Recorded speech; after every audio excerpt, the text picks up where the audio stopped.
Teman Ibar Tanempar, hari ini penyidik Kejaksaan Negeri Kabupaten Kepulauan Tanimbar resmi menahan 2 tersangka dugaan tindak pidana korupsi Sakarias Emanratu, mantan Camat Selaru beserta mantan bendaharanya.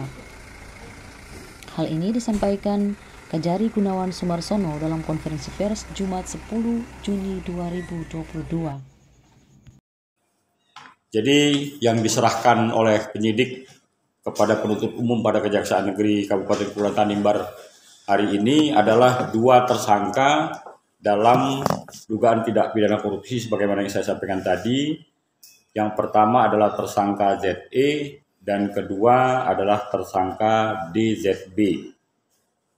Selanjutnya terhadap kedua tersangka ini nanti akan kami lakukan penahanan untuk 20 hari ke depan. Penahanan akan dilakukan di Rumah Tahanan Negara Polres Kepulauan Tanimbar. Jadi akan kami titipkan di rutan Polres Kepulauan Tanimbar karena memang lapas kita baru bisa menerima tahanan setelah dilakukan pelimpahan perkara ke pengadilan. Jadi ini masih prosedurnya begitu. Ya, jadi memang ada ketentuan bahwa lapas baru bisa menerima titipan tahanan itu setelah nanti ada penetapan penahanan hakim.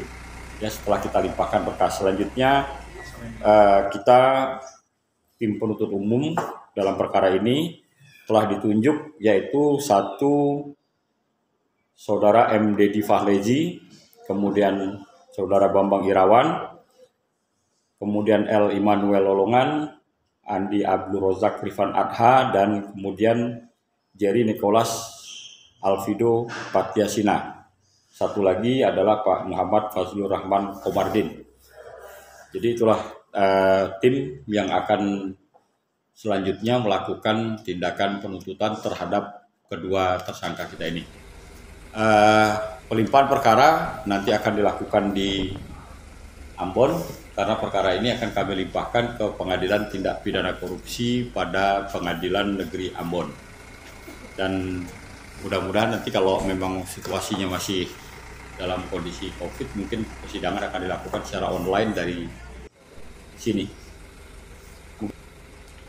Sementara kerugian negara berdasarkan audit yang diterima dari Inspektorat Kabupaten Kepulauan Tanimbar senilai Rp625 juta.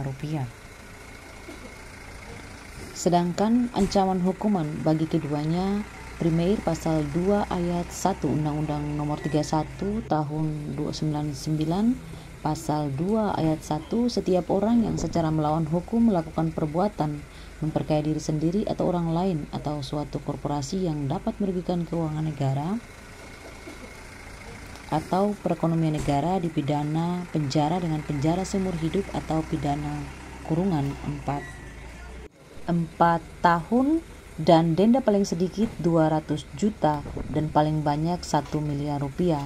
Sedangkan subsidiar pasal 3, setiap orang yang dengan tujuan menguntungkan diri sendiri atau orang lain atau suatu korporasi menyalahgunakan kewenangan, kesempatan atau sarana yang ada padanya karena jabatan atau kedudukan yang dapat merugikan keuangan negara atau perekonomian negara dipidana dengan pidana penjara seumur hidup atau pidana penjara paling sedikit, paling singkat 1 tahun dan paling lama 20 tahun dan atau denda paling sedikit 50 juta dan paling banyak 1 miliar rupiah.